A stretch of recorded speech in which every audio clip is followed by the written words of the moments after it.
मनोवैज्ञानिक बताते हैं कि सेक्स का अभाव मानसिक अशांति का कारण बनता है। ये प्रश्न है प्रश्नकर्ता के द्वारा पूछा गया काम वासना बुक में चैप्टर 6। तो क्या इस सेक्स का कोई विकल्प है जिससे कि मन शांत रह सके? इसके बारे में आज इस वीडियो में बात करने वाले हैं। देखिए, शांत रहने के लिए एक विकल्प ढूंढना। घर में बच्चे होते हैं ना, छोटे बच्चे, वो बहुत उपद्रव मचाते हैं। क्यों? क्योंकि इनके पास काम धंधा तो कुछ है नहीं, और जैसे जैसे बड़े होना शुरू होते हैं इनकी शैतानियाँ और ज़्यादा बढ़ जाती हैं। जो 1.5-2 साल के बच्चे होते हैं ना, ये सबसे ज़्यादा खतरनाक होते हैं, क्योंकि 1.5-2 साल के जब होते हैं तो इनकी ऊर्जा बढ़ने लगती है और इनके पास काम धंधा कुछ होता नहीं, तो ये खूब ऊधम मचाएंगे, उठा पटक करेंगे, ये उठाया सब कुछ।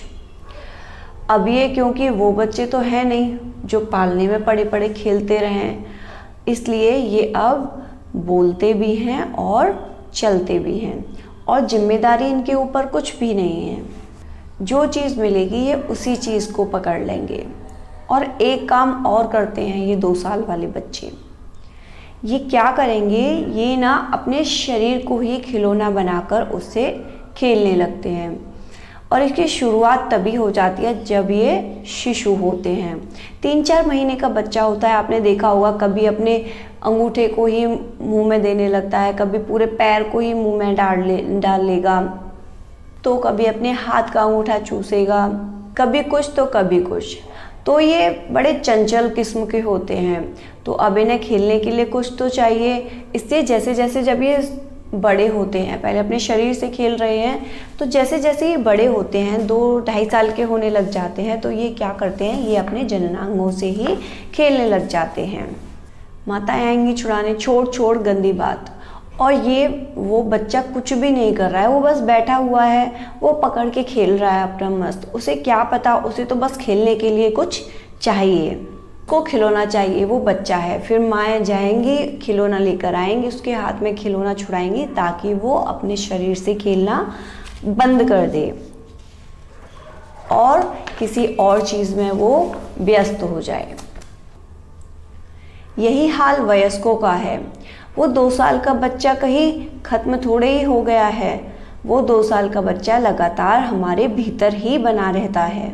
उसको जीवन में यदि कोई सार्थक खिलौना नहीं मिलेगा तो वो अभी भी अपने शरीर के साथ ही खेलता रहेगा।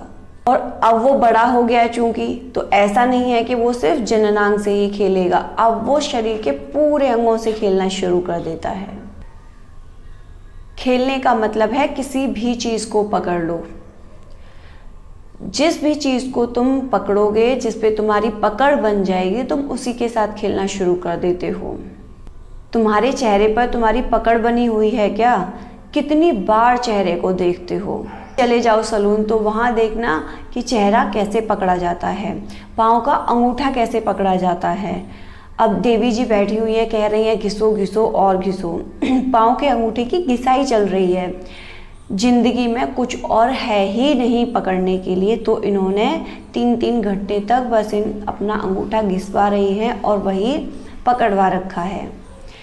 ये वही छोटा बच्चा है जो कभी अपना अंगूठा चूसा करता था, आज वो अपना शिश्न पकड़कर बैठा हुआ है।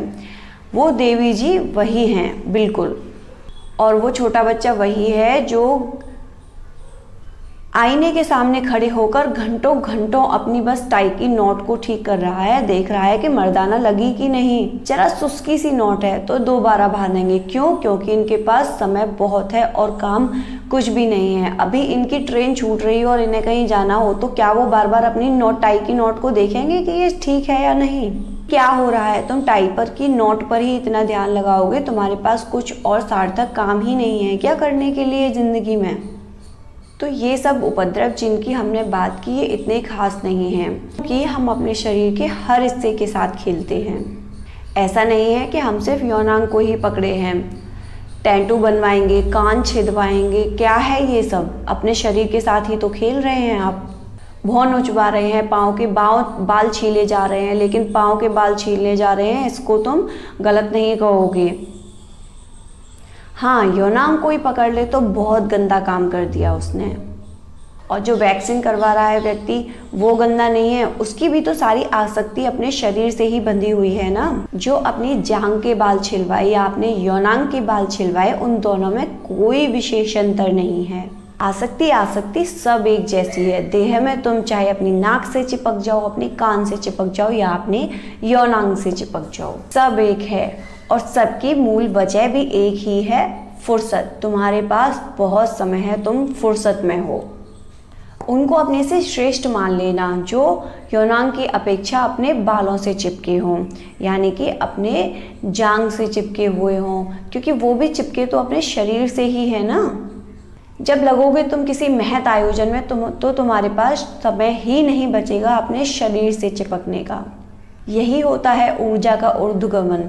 ऊर्ध्व माने ऊपर की ओर। कोई ऊपर वाला काम करो जो नीचे वाली आफतें ही खत्म हो जाए। और नीचे की आफतों पे जितना ध्यान दोगे वो उतनी लगी ही रहेंगी तुम्हारे साथ। ध्यान देने से वो कम नहीं हो जाएंगी। तो क्या शरीर या मन पर इसके दुष्प्रभाव नहीं आते? तुम्हें अभी यही चिंता सता रही है कि कहीं इन चीज़ों का मेरे शरीर पर कोई साइड इफ़ेक्ट ना हो जाए। तो क्या मन के ऊपर भी इसका कोई साइड इफ़ेक्ट होता है? भाई वो भी तो व्यक्तिगत चिंता है। उद्देश्य होना चाहिए आपकी व्यक्तित्व से कहीं आगे का।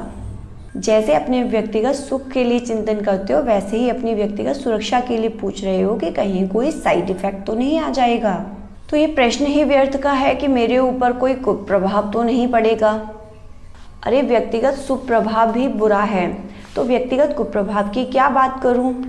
जब मन में वासना के ख्याल बहुत सारे आते हैं तो रात में स्वप्न दोष हो जाता है। इनका कोई समाधान नहीं होता, इनसे बस आगे बढ़ा जा सकता है।